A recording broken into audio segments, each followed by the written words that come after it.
to issue a writ of mandate or a writ of mandamus to the state of Nevada, specifically to DETR, to order it to do something different than it is currently doing.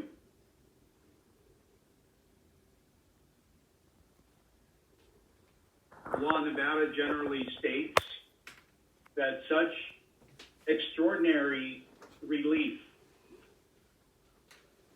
is to be exercised by the court when it is convinced that the party against whom the writ is brought is abusing its discretion or exercising its acts in an arbitrary and capricious manner.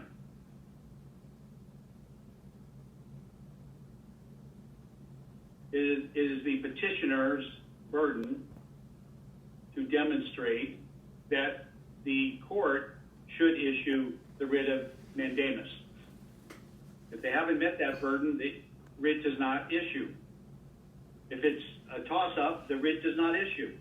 They have to show more evidence, more authority, more argument, more persuasiveness than that opposing in order for the court to issue the writ, to order another branch of government to do something different.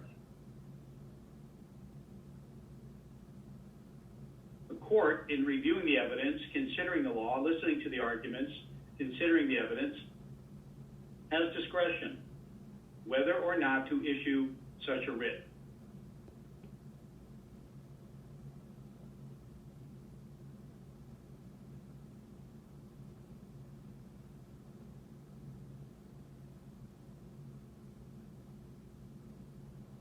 The court has fully reviewed all the briefing.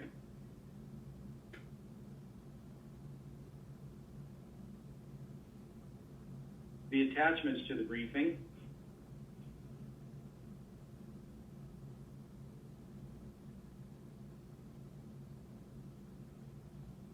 and now heard some excellent presentation of each side's view and learned a lot more than the court knew this when we first started this hearing.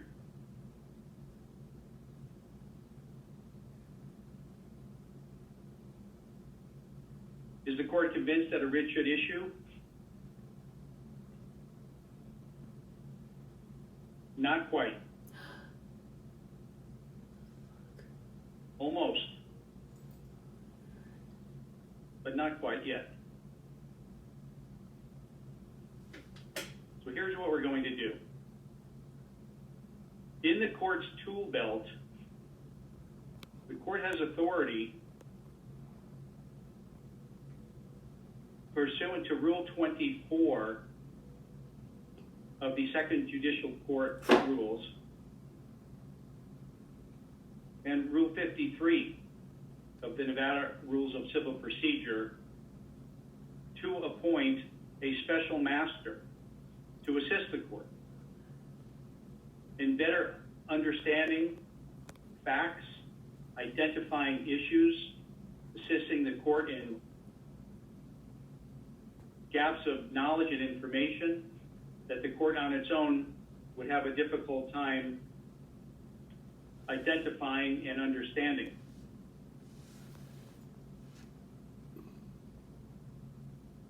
The court appoints Jason Guanasso of the Hutchison and Steffen firm as a special master in this case.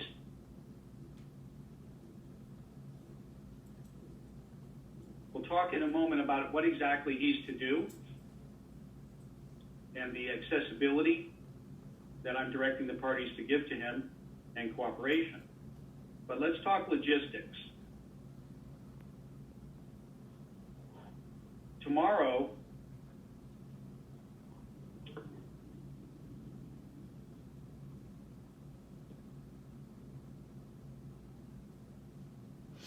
that being Wednesday the 8th, at 2 o'clock Pacific time, the court directs a short hearing with the master, Mr. Guanasso, and counsel for each side to go over the charge that the court is giving to Mr. Guanasso and the best way to assist him in accomplishing that.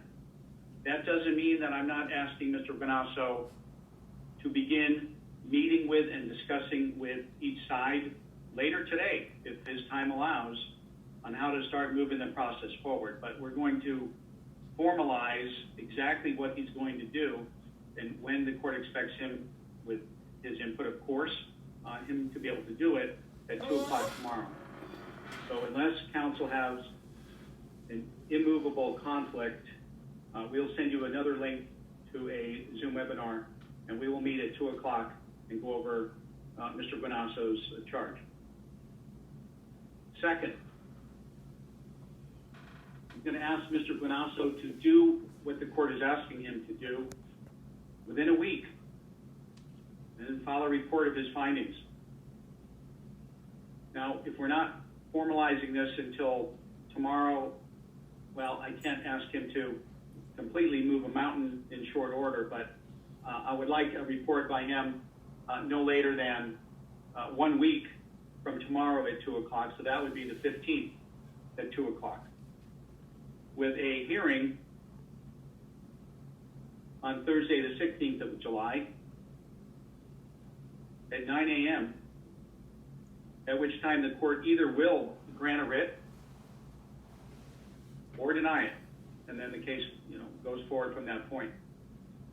But there will be, the court does not contemplate any additional time lag other than this 8 or 9 day time period the court is directing to gather more information.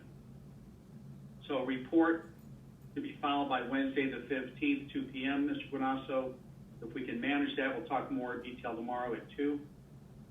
Hearing Thursday the 16th at 9 a.m. to discuss Mr. Guanasso's findings and recommendations, which the court will then utilize to make the final determination whether a writ should issue, and if so, in what form. A little more information with respect to the master. Rule 24 that I indicated of Nevada 2nd Judicial District Court local rules, subpart 2 indicates the court may refer any matter for determination to a master on the court's own initiative. That's what's happening here. NRCP 53, subsection A2B, indicates that a master may be appointed to address pretrial matters that cannot be effectively and timely addressed by the court, including those designed to save expense and needless delay. Under Rule 53B4A, Mr. Guanasso, the law requires that you file an affidavit, in this case indicating that there are no grounds for disqualification of you or inability to serve under Rule 2.11 of Nevada's Code of Judicial Conduct. So please review that rule and make sure there is nothing personally or professionally that would preclude you from serving as a special master in this case. Tomorrow, the court anticipates at 2 o'clock identifying the duration of Mr. Guanasso's service, will confirm that ex parte communication with each side will be allowed. We'll discuss further the type of work he will be asked to do and what his report should touch on. The court anticipates that Mr. Guanasso's expense, professional service expense, will be shared equally by the parties. The court has authority to make that decision pursuant to Rule 53G1A, although that preliminary determination by the court right now is not final. It's subject to being reviewed and considered.